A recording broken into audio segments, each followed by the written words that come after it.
नमस्कार मंडळी, जय हिंद, जय भारत.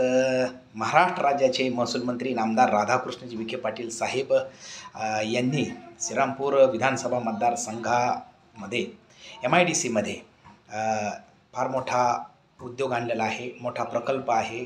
कारखाना सुरू करण्याबाबत आत्ताच त्यांनी उद्घाटन केलेलं आहे. अनेक तरुणांच्या हाताला आता रोजगार मिळणार आहे. रोजगाराची संधी या माध्यमातून त्यांनी शिक्षित, सुशिक्षित तसेच बेरोजगार तरुणांना उपलब्ध करून दिले आहे. त्याबद्दल नामदार राधाकृष्णजी विखे पाटील साहेब यांचे खूप खूप धन्यवाद.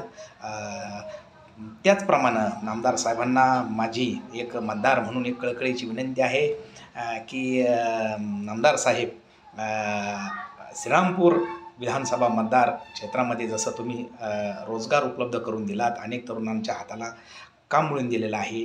अनेकांच्या सुशिक्षित तसेच शिक्षित तरुणांच्या बाबतीमध्ये, बेरोजगार तरुणांच्या बाबतीमध्ये कारखाना उभा करण्याचा जो निर्णय तुम्ही घेतला अभिमानास्पद आहे.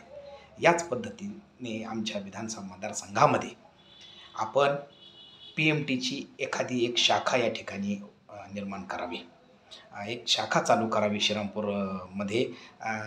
ग्रामीण भागात करा अथवा शहर भागात करा, कुठेही करा, परंतु आम्हाला मिनी PMTची इथं व्यवस्था करून द्या, जेणेकरून आरोग्याच्या बाबतीमध्ये सोयी या ठिकाणी उपलब्ध होतील.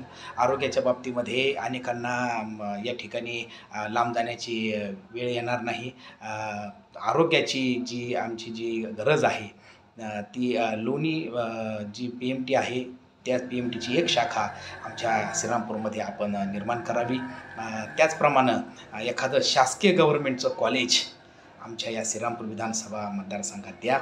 ज्याप्रमाणे आपण रोजगार दिला साहेब, नामदार साहेब, त्याचप्रमाणे आरोग्याच्या बाबतीमध्ये मिनी PMTचं एखादं हॉस्पिटल आम्हाला या ठिकाणी उपलब्ध करून द्यावं आणि एक गव्हर्नमेंटचं कॉलेज, जेणेकरून या ठिकाणी गोरगरिबांच्या पोरांना शिकण्यासाठी संधी उपलब्ध होईल.